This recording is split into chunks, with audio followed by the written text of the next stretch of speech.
नमस्कार साथियों, मैं आनंद प्रकाश पांडे एन मिश्रा क्लासेस में आप सभी का स्वागत करता हूं। जैसा कि हम लोग अध्ययन कर रहे हैं बीएड सेकेंड सेमेस्टर का, जो कि आपका सेकेंड पेपर है अधिगम का आकलन। और अधिगम का आकलन आप प्लेलिस्ट में जाएंगे तो आपको सभी वीडियो लगभग मिल जाएंगे आपको। उसमें आज हम लोग काफ़ी कमेंट भी आ रहे थे कि सर आप हमको एनआरटी और सीआरटी पढ़ा दीजिए। तो आज हम लोग देखेंगे कि एनआरटी क्या होता है और सीआरटी क्या होता है। इससे पहले आप लोग चैनल पे जितने भी नए लोग हों वो चैनल को सब्सक्राइब कर लीजिए, बेल आइकन को दबा लीजिए और वीडियो को ज़्यादा से ज़्यादा आप लोग शेयर कर दीजिए।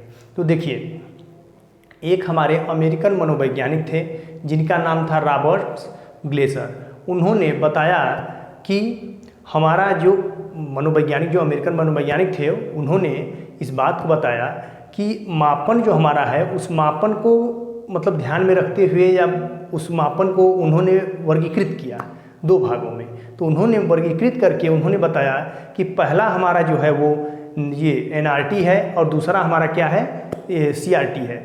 इस दो भागों में अमेरिकन जो रॉबर्ट ग्लेसर महोदय जो थे, जो अमेरिकन मनोवैज्ञानिक जो हैं, इस मापन को दो भागों में उन्होंने विभाजित किया। पहला क्या था, वो एनआरटी था और दूसरा क्या था, सीआरटी था। जो कि हमारा पहला जो एनआरटी है उसको हम कहते हैं नॉर्म्स रेफरेंस टेस्ट, जो कि हिंदी में उसको हम कहते हैं मानक संदर्भित परीक्षा। जो कि देखिए आज हम लोग एनआरटी और सीआरटी के बारे में हम लोग अध्ययन करेंगे। इसमें पहला आपका नॉर्म्स रेफरेंस टेस्ट, इसके बारे में अध्ययन करेंगे। इसके बाद फिर हम लोग पढ़ेंगे सीआरटी, जो कि आपका क्राइटेरियन रेफरेंस टेस्ट। इसको हम हिंदी में कहते हैं मानदंड संबंधित परीक्षा। इसके बारे में हम लोग अध्ययन करेंगे। तो आइए हम लोग सबसे पहले देखते हैं कि हमारा एनआरटी नॉर्म्स रेफरेंस टेस्ट क्या होता है। तो इसमें देखिए आपको लिखवा रहे हैं, हम नोट्स भी देते चल रहे हैं, आपको अच्छे से एकदम एक एक पॉइंट आपको समझाते हुए चलेंगे। देखिए, जो आपका नॉर्म्स रेफरेंस टेस्ट होता है, जो मानक संदर्भित जो परीक्षा होती है, ये क्या होता है, इसे क्या कहते हैं, तो कहा जा रहा है कि परंपरागत ढंग से जो प्रमाणिक जो कि एकदम प्रमाणित हो, निष्पत्ति परीक्षा जो कि पहले परीक्षा ली जाती थी, तथा शिक्षक द्वारा निर्मित जो परीक्षण बनाए जाते हैं उन्हें ही एनआरटी या नॉर्म्स रेफरेंस टेस्ट, या उसको हिंदी में हम कहें तो मानक संदर्भित परीक्षा के नाम से जाना जाता है। उसे ही हम नॉर्म्स कहते हैं। कहने का इसका मतलब समझिए क्या है कि मानक ढंग से जो प्रमाणिक निष्पत्ति परीक्षा, तो मानक ढंग से, और उसमें जो परंपरागत ढंग से कह रहा है, तो परंपरागत का मतलब क्या है, जैसे कि हमारी परीक्षाएं जैसे परंपरागत, अगर हम पूर्व में अगर आप देखिए तो परीक्षाएं कैसे होती थी। तो आपकी जो कक्षाएं चलती थी, बच्चों को जो पढ़ाया जाता था, गुरुकुल में पढ़ाया जाता था, तो उस समय आपके मौखिक टेस्ट होते थे। आपको कुछ मतलब टीचर, उस समय कापी किताब कुछ नहीं था, तो टीचर करते क्या थे वहाँ, उस समय के जो गुरुकुल के जो अध्यापक जो थे वो करते क्या थे, उस समय वो शिक्षा देते थे अपने मुंह से, और बच्चों को फिर उसी तरह मौखिक रूप में क्या करते थे, उनकी परीक्षाएं लेते भी थे। उनसे कुछ क्वेश्चन प्रश्न पूछते थे और पूछ करके उनसे उनका उत्तर जानने का प्रयास करते थे कि उनको जितना कुछ भी समझाया गया है, उनको जितना भी पढ़ाया गया है, क्या वो चीज़ें उनको याद है कि नहीं, कितनी चीज़ें उसको अर्जित वो कर पाए हैं। तो उसी चीज़ पर आज भी हमारा एनआरटी जो है, नॉर्म्स रेफरेंस टेस्ट जो है, वो उसी पे आज भी काम करता है कि परंपरागत ढंग से जो प्रमाणिक, जो पहले जो प्रमाणिक जो हमारी परीक्षाएं, जो निष्पत्ति परीक्षा जो थी, उसी को आज भी शिक्षक द्वारा निर्मित जो कि परीक्षण बनाए जाते हैं, उन्हें ही हम एनआरटी के नाम से जानते हैं। और यह परीक्षण किसी समूह में किसी छात्र की किसी विषय की योग्यता की दृष्टि से सापेक्षिक स्थिति का मापन करता है। कहने का इसका मतलब समझिए कि पहले गुरुकुल में सभी बच्चों को एक साथ बैठा के पढ़ाया जाता था और उसके बाद सभी बच्चों को एक साथ उनका मौखिक रूप से परीक्षा भी लिया जाता था। वही आज भी परंपरा लगभग है, बस उसमें थोड़ा सा बदलाव क्या हुआ है। आज भी मौखिक रूप से आज भी आपका साक्षात्कार लिया जाता है। आज पेपर कापी आपको उपलब्ध हो गया है, तो आज आपको निबंधात्मक रूप से पेपर लिया जाता है कि आपको कुछ प्रश्न दे दिए जाएंगे, उसमें से कह दिए जाएंगे कुछ प्रश्नों का आप उत्तर दीजिए, और आपको निबंध के रूप में आप कापी पेपर दे दिया जाएगा, उससे आप देख करके अपना आंसर देंगे। आपको जो भी पेपर पूछा जाएगा, जो भी क्वेश्चन आपसे पूछा जाएगा, उसका आप आंसर क्या करते हैं, अपने शब्दों में देने का प्रयास करते हैं, समझाने का प्रयास करते हैं। तो उस समय भी यही होता था कि जो शिक्षक पेपर आपका पेपर शिक्षक जो बनाता था या जो क्वेश्चन आपसे पूछता था, तो आज भी पेपर शिक्षक बनाता है। तो यह परीक्षण किसी समूह में, समूह का मतलब कि अगर किसी कक्षा के बच्चे हैं तो उस कक्षा के बच्चों के लिए, उस छात्रों के लिए एक समूह उनका हो गया और उस समूहों में पेपर बनाया जाता है। जैसे मान लीजिए कि आप बीएड का पेपर देने जा रहे हैं सेकेंड सेमेस्टर, तब बीएड के जितने भी छात्र होंगे, अब उनके लिए वो अधिगम के आकलन का अगर पेपर हो रहा है तो अधिगम के आकलन का वो पेपर भाई बनाएंगे टीचर, या अधिगम के आकलन को छोड़ करके किसी यूनिट का अगर वो टेस्ट ले रहे हैं तो यूनिट के टेस्ट का वो पेपर बनाएंगे और आपसे वो पूछेंगे, तो वो सभी समूह के बच्चों के लिए हो जाएगा। तो किसी छात्र की किसी विषय या किसी योग्यता की दृष्टि से आपका अधिगम के आकलन का वो भाई एक विषय हो गया, अधिगम का आकलन हो सकता है क्रियात्मक अनुसंधान का पेपर हो जाए। तो अलग अलग जिसका भी पेपर लिया जाता है तो उनका कोई ना कोई एक विषय होता है और उनकी योग्यता की दृष्टि से सापेक्षित स्थिति का मापन करते हैं कि वह बच्चा इस सब्जेक्ट में कितना अंक अर्जित कर पा रहा है या वह कितना पढ़ाया हुआ ज्ञान को अर्जित कर पा रहा है। इस चीज़ का मापन जब वो करते हैं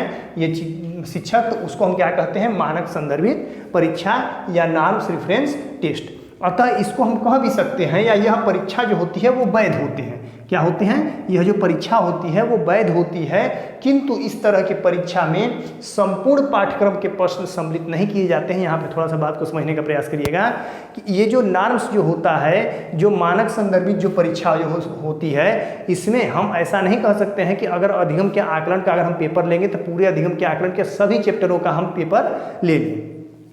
तो किया जाता है, पाठ्यक्रम के प्रश्नों को सम्मिलित नहीं किया जाता, मतलब संपूर्ण पाठ्यक्रम के हम प्रश्न को सम्मिलित यहाँ पे नहीं करते हैं। यहाँ पे होता क्या है कि परंपरागत जैसे पहले परीक्षाएं ली जाती थी उसी तरह से पेन कापी आज के समय में दे करके निबंधात्मक रूप से आपको लिखने के लिए कह दिया जाता है और परीक्षा इस प्रकार के परीक्षण का एक उदाहरण है।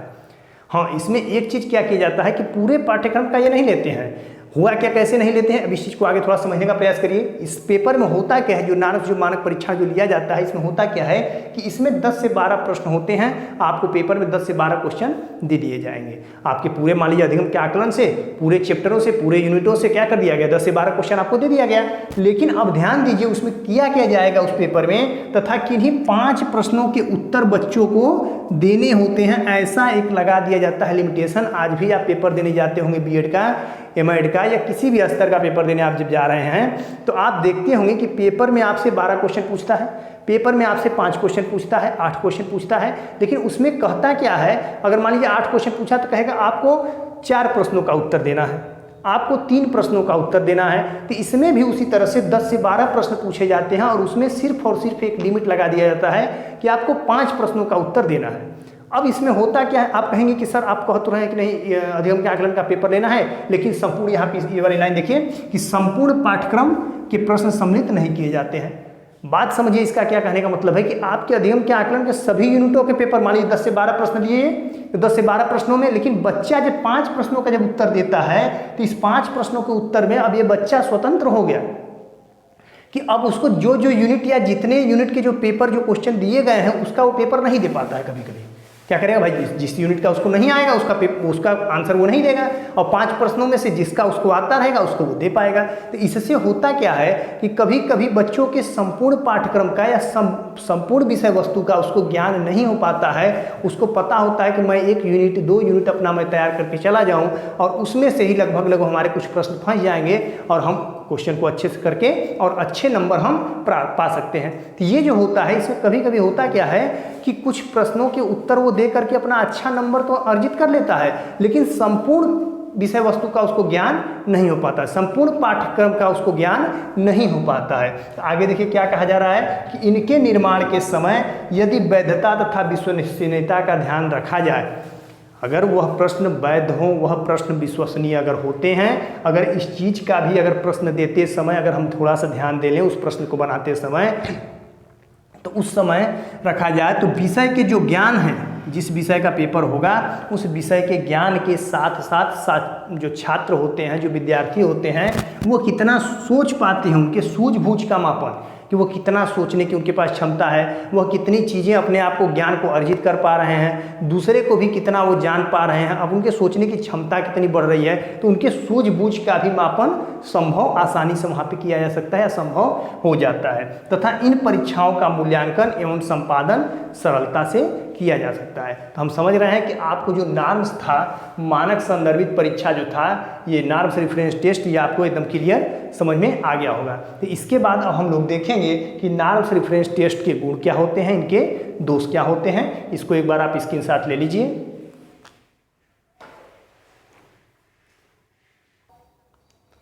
तो आइए हम लोग इसमें देखते हैं कि जो हमारा एनआरटी है, मानक संदर्भित परीक्षा, इसके गुण क्या हैं, और उसके बाद फिर हम लोग देखेंगे कि इसके दोष क्या हैं। तो इसके अगर हम गुण की बात करें तो ये देखिए कहा जा रहा है कि इस परीक्षाओं की गुणवत्ता एवं विश्वसनीयता जो होती है वो क्या होती है, सबसे उच्च स्तर की होती है। ये क्या कहने का मतलब है कि इसकी जो परीक्षा, जो मानक परीक्षा जो लिया जाता है, उसकी गुणवत्ता और उसकी जो विश्वसनीयता होती है उस परीक्षा की, वो उच्च स्तर की होती है। क्यों उच्च स्तर की होती है? क्योंकि यहाँ पे देखिए अगर दोष में आप देखेंगे तो ये बता रहा है कि यह परीक्षा केवल आंकड़े हैं, जो कि यह बताता है कि किस छात्र ने इसका अच्छा प्रदर्शन किया है और किस छात्र ने बुरा। देखिए जब आपको पेपर जब दिया गया तो मान लीजिए कि 10 से 12 क्वेश्चन आपको दिया जा रहा है, उसमें से आपको 5 क्वेश्चन करना है। तो इसमें 5 क्वेश्चन हो सकता है कि कुछ बच्चों ने बहुत अच्छा कर दिया, क्या किया वहाँ पे, बहुत अच्छा प्रदर्शन कर दिया, 5 क्वेश्चन बहुत अच्छा लिख दिया। और कुछ बच्चे जैसे 5 क्वेश्चन में भी क्या हुआ, कुछ यूनिट हो सकता है कि 1 या 2 यूनिट बस पूछा उसी क्वेश्चन से, मतलब 1 ही 2 यूनिट से कुछ बच्चों ने अपना कर लिया। तो उनके लिए क्या हुआ, तो उनके लिए ये तो हो गया कि बहुत अच्छा नंबर। अब एक तो वो हो गया ना, तुक्का वाला ही काम हो गया कि भाई आपको 12 क्वेश्चन मान लीजिए कि आपके पूरे यूनिट से लिया गया था, लेकिन आपको सिर्फ 2 यूनिट से ही 5 क्वेश्चन मिल गए और आप 2 यूनिट से ही अपना दे दिया और आप 2 यूनिट ही बस खाली पढ़ करके गए थे।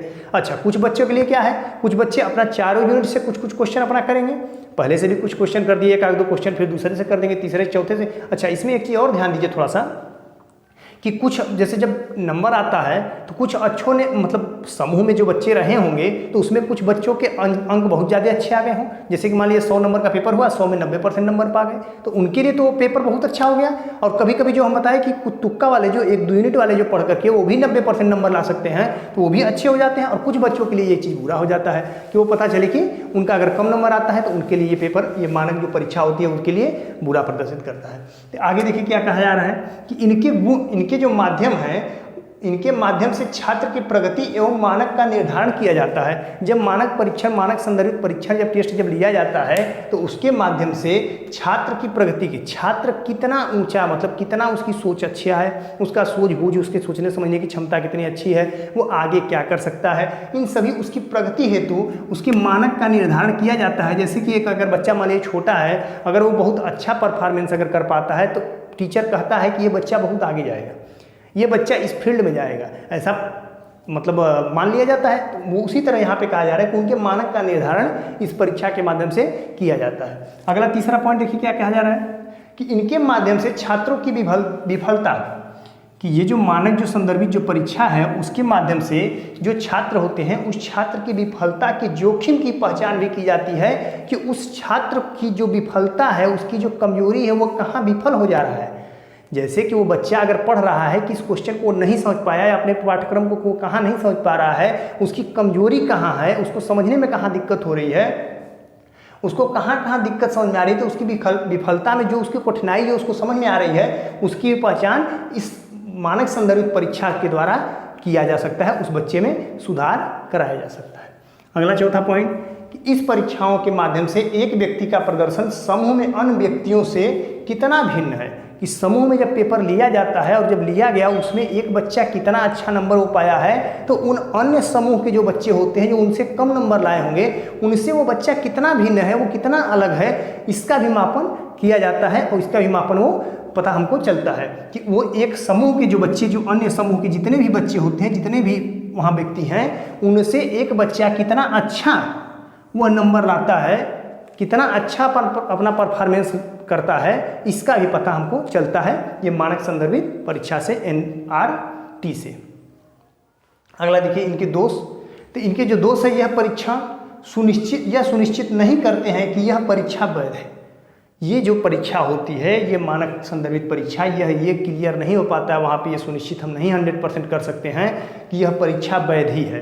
कहने का मतलब कि अगर क्लास में जितने भी समूह में जितने बच्चे हैं, सभी बच्चों के लिए वो लाभदायक तो है नहीं, सभी बच्चे ये वैध तो है नहीं कि नहीं वो सब के सब बच्चे मतलब 100 में 90% ही पाने वाले हों या 100 में 100% ही बच्चे पा जाएं। कुछ लोग के लिए बहुत अच्छा होता है, कुछ लोग के लिए ये परीक्षा मतलब उनके कम नंबर आते हैं, इसलिए ये वैध नहीं है।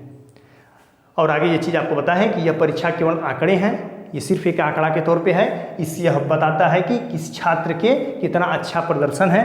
जो बच्चा है, कुछ बच्चे जो बहुत अच्छे प्रदर्शन अपना कर लेते हैं और कुछ छात्रों के लिए ये बुरा प्रदर्शन उनका होता है। तो ये हम आज पढ़ लिए मानक संदर्भित परीक्षा। हम मानक संदर्भित परीक्षा जो आपका NRT है, नॉर्म्स रेफरेंस टेस्ट, इनके मतलब ये नॉर्म्स रेफरेंस टेस्ट क्या होते हैं उसको हम लोग जान लिए। इसके बाद हम लोग इनके गुण को जान लिए, इनके दोष को हम लोग जान लिए। अब इसके बाद हम लोग देखेंगे कि CRT क्या होता है। तो इसका आप एक बार स्क्रीनशॉट ले लीजिए।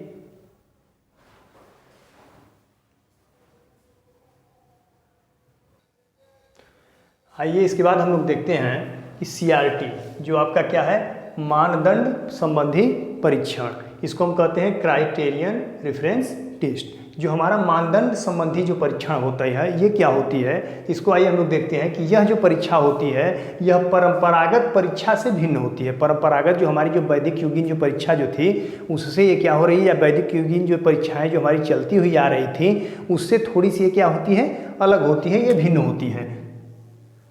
यह परीक्षण देखिए ज्ञान पक्ष से संबंधित होने के साथ साथ जो आपका CRT जो परीक्षा जो टेस्ट जो होता है, सिर्फ उसमें देखिए NRT में क्या होता था, सिर्फ उसमें ज्ञान पक्ष का परीक्षा लिया जाता था कि व्यक्ति का ज्ञान कितना है या फिर वो कितना समझ पा रहा है, उसके समझने की क्षमता, सूझबूझ की क्षमता का उसमें हम निर्धारण कर पाते थे, उसको जान पाते थे। लेकिन यहाँ पे क्या हो रहा है, CRT में क्या हो रहा है कि यह परीक्षण ज्ञान पक्ष से संबंधित होने के साथ साथ व्यवहारिक भी होते हैं कि जो व्यक्ति है उस व्यक्ति के जो ज्ञान है, जितना उसके पास ज्ञान है, जितना वो जान रहा है, उसका जब हम टेस्ट लेते हैं तो उसके साथ साथ उसका व्यवहार में वो अपने ज्ञान को कितना व्यवहार में अपने परिवर्तित कर पा रहा है, यही हमारा क्या कहलाता है, CRT टेस्ट कहलाता है, क्राइटेरियन रेफरेंस टेस्ट कहलाता है।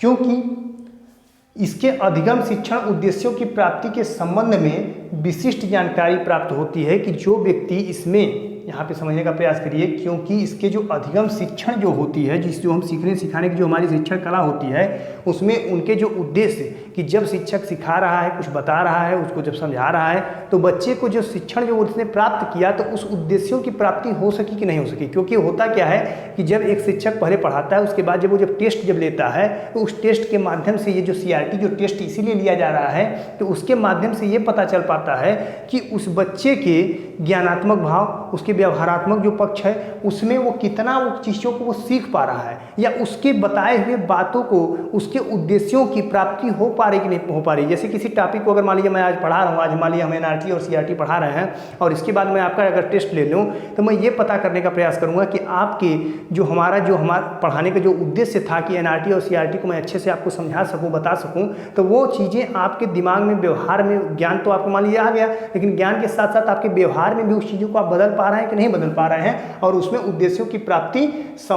के संबंध में विशिष्ट जो जानकारी प्राप्त होती है, आपका उद्देश्य प्राप्त हो रहा है कि नहीं हुआ मेरा। उसके बाद देखिए क्या है कि इन परीक्षा, ये जो CRT जो परीक्षा है, इनके द्वारा हमारे ज्ञानात्मक पक्ष का, भावात्मक पक्ष का तथा उनके क्रियात्मक पक्ष, ये तीनों पक्षों का मापन संभव होता है। हम जब CRT जब टेस्ट जब लेते हैं तो इस CRT टेस्ट के माध्यम से, क्राइटेरियन रेफरेंस टेस्ट के माध्यम से, या इसी को मानदंड संबंधी परीक्षा जो कहते हैं, इसके माध्यम से उस बच्चे का, उस व्यक्ति का कौन कौन सा पक्ष, ज्ञानात्मक पक्ष, भावात्मक पक्ष और क्रियात्मक पक्ष, उन तीनों पक्षों का हम मापन करते हैं कि उस मापन का संभव है कि नहीं है। वो बच्चा अपने ज्ञानात्मक पक्ष का विकास कर पाया है कि नहीं कर पाया है, भावात्मक पक्ष का विकास हो पाया है कि नहीं हो पाया है, उसके क्रियात्मक पक्ष का विकास हो पाया है कि नहीं हो पाया है। इन मापन के द्वारा छात्रों ने अपने उद्देश्यों को कितना प्राप्त किया है, कि जब उसका टेस्ट लिया जा रहा है तो उस टेस्ट के माध्यम से ये पता चलता है कि बच्चा अपना कितना मतलब होता है ना कि 100% कितना अपना दिया, 100% का मान लीजिए पेपर हुआ तो अपना वो कितना पक्ष दे रहा है, ज्ञानात्मक, उसको कितना ज्ञान अर्जित किया, अपने व्यवहार में उसको कितना लाने का प्रयास किया, अपने क्रियाकलाप के माध्यम से वो कितना उसको समझ पा रहा है। तो वही चीज़ यहाँ पे है कि अपने उद्देश्यों को कितना प्राप्त किया है वो बच्चा, कितना नहीं किया है, इन विषयों की जानकारी प्राप्त की जाती है। लेकिन इनका प्रशासन तथा मूल्यांकन दोनों ही कठिन कार्य है। मतलब कि जो हमारा क्राइटेरियन, जो हमारा रेफरेंस टेस्ट है, इसके माध्यम से उसका जो मूल्यांकन होता है और जो प्रशासन होता है, ये थोड़ा सा इतना आसान नहीं होता है, ये समझना थोड़ा सा कठिन कार्य होता है। इसके बाद इन परीक्षण के द्वारा संपूर्ण पाठ्यक्रम से लघु उत्तरी तथा वस्तुनिष्ठ प्रश्न पूछे जाते हैं। देखिए एनआरटी में क्या होता था कि आपके 10 से 12 क्वेश्चन दे दिए जाते थे, उसमें से आपको 4-5 क्वेश्चन आपसे मतलब लिखने के लिए कह दिया जाता था। लेकिन वो कौन सा था? वो निबंधात्मक प्रश्न था उसमें, कि आपको एक निबंध की तरीके से आपको अपने शब्दों में, अपने बातों में उस चीज़ को लिखना था। लेकिन यहाँ पे क्या हो रहा है कि यहाँ पे आपको लघु उत्तरी मतलब बहुत ज़्यादा विस्तृत में आपको क्वेश्चन का आंसर नहीं देना है, आप थोड़ा सा शार्ट में ही दीजिए। लेकिन आप जो दीजिए फैक्ट दीजिए, आपको उस क्वेश्चन के आंसर में आपकी व्यवहारात्मक चीज़ें उसमें दिखे, आपकी ज्ञानात्मक चीज़ें दिखे कि आप कितना ज्ञान अर्जित किए हैं, और आपकी क्रियात्मक पक्ष का भी उसमें विकास आपको उसमें उस क्वेश्चन के आंसर में दिखाई दे सके। लेकिन उसके साथ साथ वस्तुनिष्ठ प्रश्न भी पूछे जाते हैं, और वस्तुनिष्ठ प्रश्न आपको पता होगा ये आपका बहुविकल्पी प्रश्न होता है। और बहुविकल्पी प्रश्न इसलिए लिया जाता है कि आपके सभी पक्षों का, आपकी वस्तुनिष्ठता का, आपके वैधता का उसमें ज्ञान दिखाई दे। आप कितना वैध हैं, कितना विश्वसनीय हैं, आपका जो चीज़ें समझ पाए हैं कि नहीं समझ पाए हैं, इन सभी पक्षों का विकास वस्तुनिष्ठ प्रश्न जब पूछा जाता है तो उसमें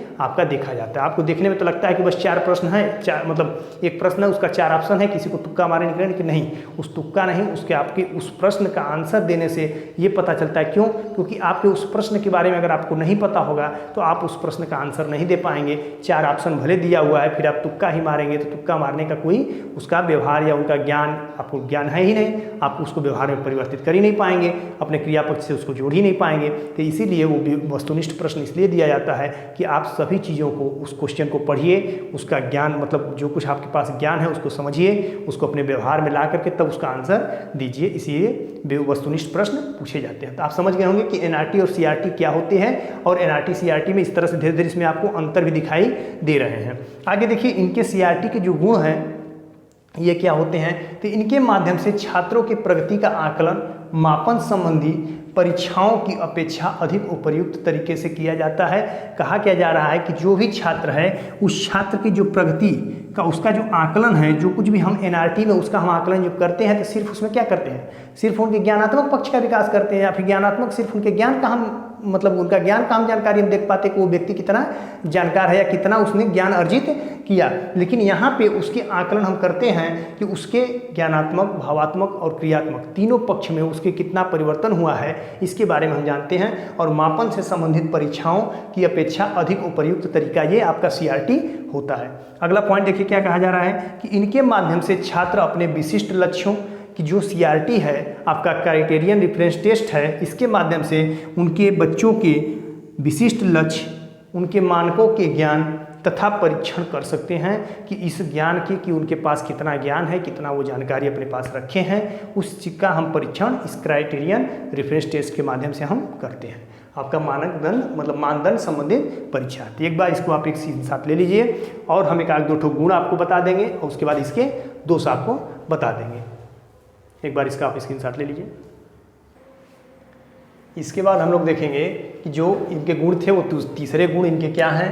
तो ये कह रहा है कि परीक्षा के परिणामों के आधार पर छात्रों को तुरंत पृष्ठ पोषण प्रदान किया जा सकता है। कि जब परीक्षा लिया जाता है और उनके जो परिणाम आते हैं, जो उनके रिजल्ट जो आते हैं, उसके आधार पर छात्र को तुरंत पृष्ठ पोषण दिया जाता है कि आपके बच्चे में मतलब उस छात्र में क्या क्या कमियां हैं, उस कमियों को पृष्ठ पोषण दे करके उनके कमियों को दूर किया जा सकता है। अगला पॉइंट देखिए क्या कहा जा रहा है कि इन परीक्षाओं के माध्यम से छात्र अपना मूल्यांकन स्वयं कर सकता है। जब परीक्षा हो जाती है, जो उसकी कमियां होती है, तो छात्र भी अपना खुद का मूल्यांकन करके उसमें कभी कभी वो अपना उच्च अंक मतलब प्राप्त कर सकता है। जैसे कि अगर हमको पता चल जाए कि मेरा ये टॉपिक मेरा तैयार नहीं है, या फिर हमारी इस जगह पे मुझे कमी है, तो मैं उस चैप्टर को, उस टॉपिक को मैं तैयार कर सकता हूँ। तैयार करके अच्छे अंक फिर बाद में हम प्राप्त कर सकते हैं, तैयार करके तो कर सकते हैं, जिससे उनको अपने आत्मसम्मान में वृद्धि करने का अवसर प्राप्त हो जाता है। कि भाई जैसे अगर बच्चे को पहले से पता चल जाए कि नहीं आपकी मतलब ये कमियां हैं, आपके अंदर इस टॉपिक को और आप तैयार कर लीजिए, आपको इस टॉपिक आपका तैयार नहीं है तो बच्चा उस टॉपिक को तैयार कर लेगा, और जब तैयार कर लेगा तो आसानी से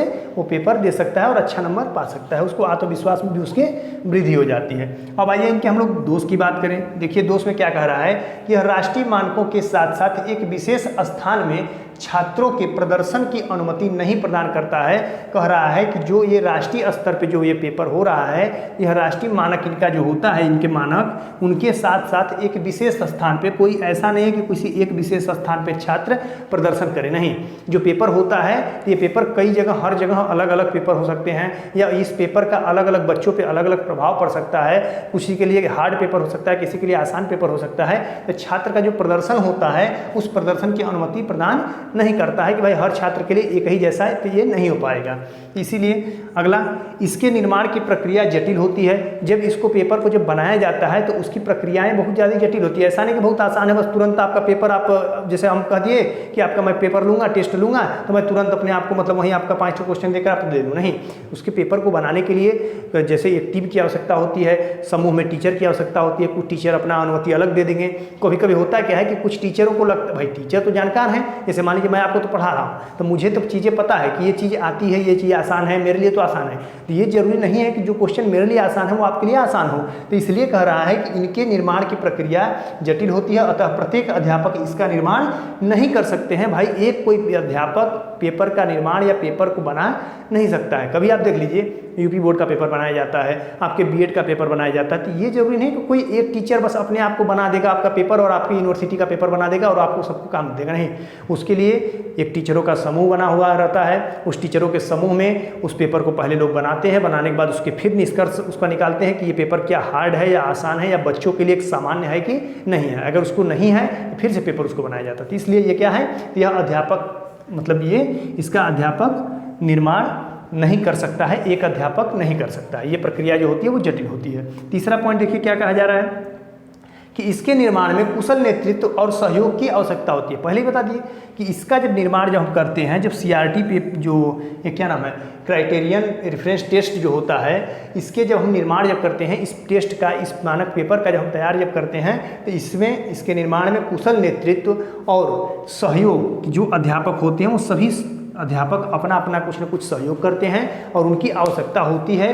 2, 4, 5, 10 अध्यापक आपस में मिल करके उस पेपर का निर्माण कराते हैं लोग, करते हैं लोग, और उसकी मतलब जब पेपर का निर्माण वो करते हैं तो इसके अभाव में समस्याएं उत्पन्न होने लगती हैं। अगर एक टीचर कोई अगर पेपर अगर तैयार करेगा तो सिंपल बात है कि वहाँ आपको समस्या उत्पन्न होगी। और जब समूह के जब टीचर आपस में मिल करके उस पेपर का जब निर्माण करेंगे तो जहाँ कठिनाई, कुछ टीचर हो सकता है कि पेपर हार्ड बनाते होंगे या बना रहे हों या वो सोच रहे हैं, तो अगला टीचर या अगला जो अध्यापक होगा तो उसको काटने का प्रयास करेगा, उसको कहेगा कि नहीं ये पेपर थोड़ा सा बच्चों के लिए हार्ड हो जाएगा, या उनके ज्ञानात्मक पक्ष का विकास नहीं कर पा रहा है या उनके भावात्मक पक्ष का विकास नहीं कर पाएगा। तो इसलिए वो करते क्या हैं कि थोड़ा सा उसमें मतलब ऐसे पेपर वो निर्माण करते हैं कि उसमें ज्ञानात्मक, भावात्मक और क्रियात्मक तीनों पक्षों का विकास हो सके। तो ये आपका क्या था, क्राइटेरियन रिफ्रेश टेस्ट और एनआरटी, नॉर्म्स रिफरेंस टेस्ट, मानक संदर्भित परीक्षण और यहाँ पे मानदंड संबंधित परीक्षण। इसका आप एक बार स्क्रीनशॉट ले लीजिए।